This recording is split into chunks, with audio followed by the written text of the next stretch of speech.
Hi, I want to talk to you about net unrealized appreciation, NUA for short. I want to talk about what it is and how it works and some of the potential pitfalls. It's something that's not that well understood and often overlooked. Um, it's something where I've seen people make mistakes that make them ineligible to utilize NUA in the future. So it's something you want to learn about and make sure, know if you are eligible that you don't violate some of these rules and make sure it is something you can take advantage of if it's beneficial for you. First, quick disclaimer, this is for educational purposes and this is not tax or investment advice. Definitely consult a tax or financial professional before making these decisions.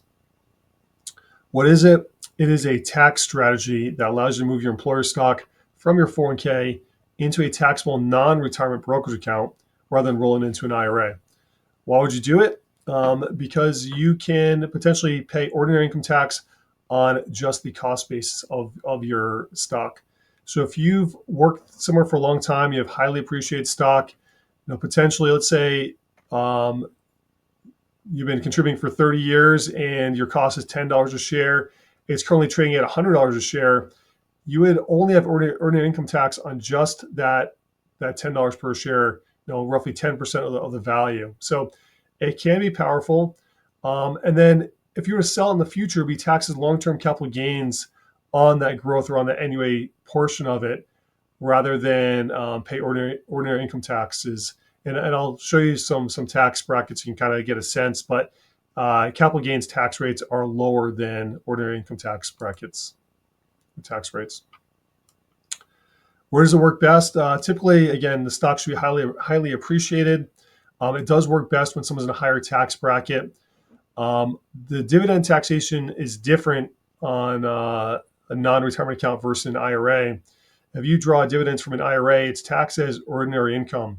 If you take qualified dividends from a brokerage account or non-retirement account, they're taxed at long-term capital gains tax rate. So again, a lower tax rate. If you need access to a large lump sum of money, so again, being that the tax rates are beneficial, you could potentially pay less taxes. And certainly if you're under 59 and a half, only the cost base of that stock will be subject to that 10% early withdrawal penalty. So in the previous example, where it's $10 a share, only that $10 per share will be subject to the 10% penalty. Versus if you took it all from a 401k or all from an IRA, then all of it is taxed and subject to a 10% early withdrawal penalty. Also trying to reduce future required minimum distributions at 73. So whatever shares get moved into this non-retirement account, that money is no longer subject to those required minimum distributions. So you're not forced to sell it or take those distributions. It does not work if your cost basis is high. So if it's $100 a share and your average cost is $120 a share, then there's no benefit to you. You also don't want to do it if you don't want to own the stock. So you don't want to utilize NUA just to liquidate all the shares and have a large tax hit that's unnecessary. You also want to be careful in retirement. Most people in retirement don't want a lot of volatility. So if you have too much money in one stock, you're going to have a lot of ups and downs and larger swings. And retirement's a long time, 25, 30 plus years. Who knows where that stock is going to be 30 years from now? And maybe you don't want to own it still at that point. So again, consult a financial professional to see what makes sense in your situation. There are a lot of rules. You want to be careful. I'm not going to go through all of these, but the biggest one here is it must be done with your first withdrawal.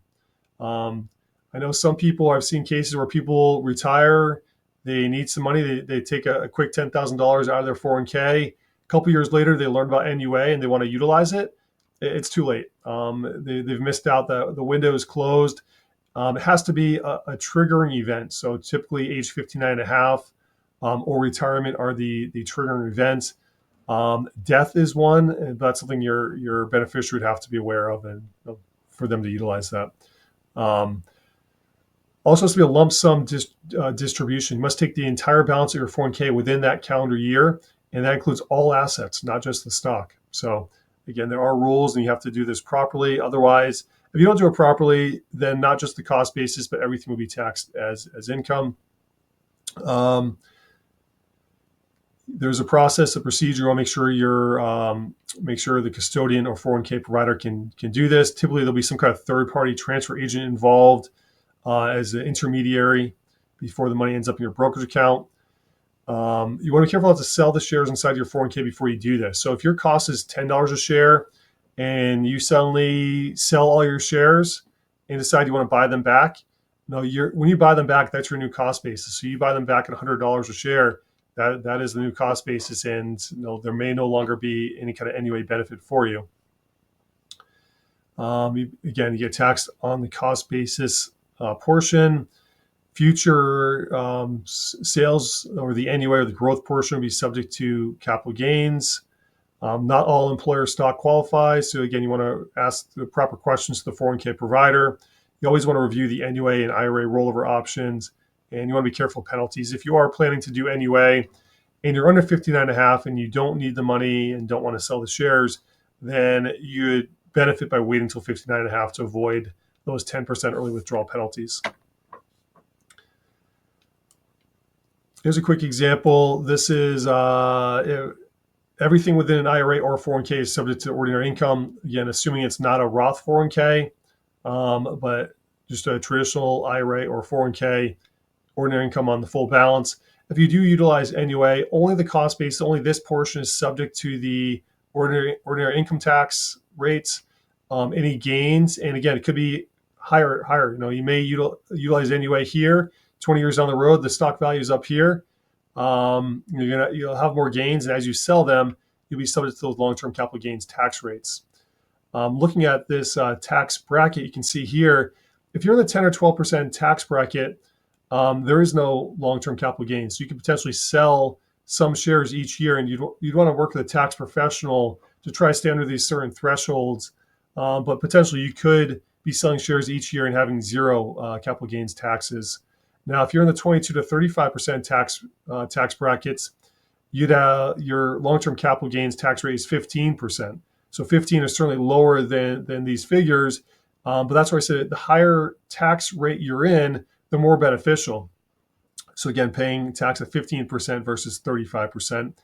Now, if you're in a 37% bracket, long-term capital gains tax rates currently are 20%. So there's still some savings, but it is higher. And these are current tax rates. Who knows what they're going to be in the future, but all things that you want to consider. Here's a quick example. Someone's looking to hold these shares long-term, roughly $500,000 of employer stock, current price $100, $20 per share with $100,000 cost basis with $400,000 gain. So if they're utilized NUA on all the shares, they're going to hold these shares long-term is their plan. There'd be taxes, ordinary income on $100,000, but they'd be removing $500,000 from qualified status. So this $500,000 balance is no longer going to be subject to future required minimum distributions, and you can just hold this inside of your non-IRA brokerage account. Future stock sales will be subject to capital gains for everything over $20 per share.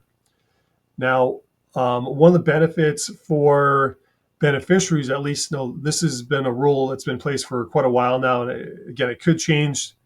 It could change someday, but if this price grows to $200 a share, and that's the price when you pass. So if you pass away and it's $200 a share, $200 is the new cost basis. So there's a step up in cost basis. It goes from $20 to $200.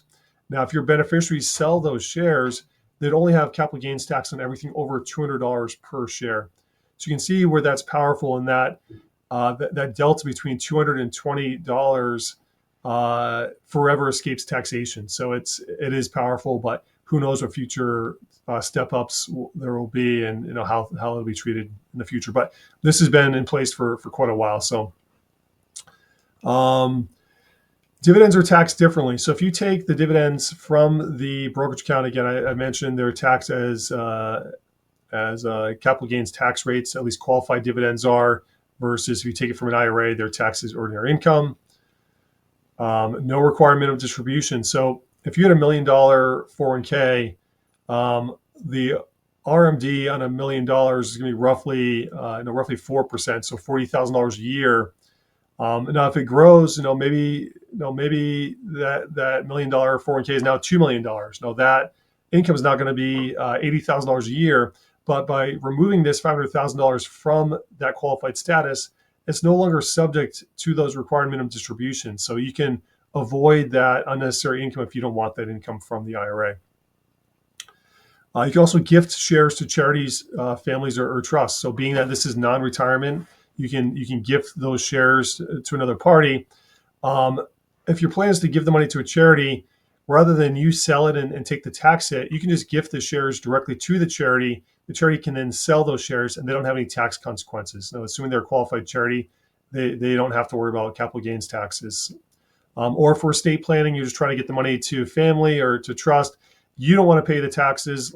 Gift it to them. They can pay the taxes on the gains. And then the step up in cost basis at death, as I mentioned. Example 2, somebody needs a large lump sum of money. They need $500,000. Same details here. Now, if you roll it to an IRA, no tax on the rollover, but now if you take $500,000 from the IRA, all of it will be taxed as income. You're going to end up in a higher tax bracket, not just the $500,000, but all the other income you've earned for the year will also be subject to a higher tax bracket than normal. You could be subject to a 10% early withdrawal penalty if you are under age 59 and a half on all of this money, not to mention state taxes on top of that, unless you're in a state that does not have state income tax. Whereas if you were utilized NUA, only the $100,000 cost basis will be subject to ordinary income taxes, so helping to keep you in a lower tax bracket. If you're under 59 and a half, again, only the $100,000 will be subject to the 10% early withdrawal penalty. When you sell the $400,000 worth of stock inside the plan, you'd have long-term capital gains taxes on that portion. Again, no penalty on that portion. Now, if there is some short-term volatility in price between, I guess during the time of this whole process, there potentially could be some short-term capital gains or even short-term capital losses if you end up selling at $95 a share when you utilize anyway at $100. There could be some short-term losses there. But again, work with a tax professional. Hopefully you learn something about this and how it works. Again, I've worked with thousands of people on this. It's something, again, I've seen it, a lot of mistakes made. Even other professionals in this industry or tax professionals, it's just something not everyone sees that often. So you want to talk to someone that's very familiar and understands how this works. And I'm certainly willing to help. Email me, message me, text me, and I'll do what I can to assist. Thank you.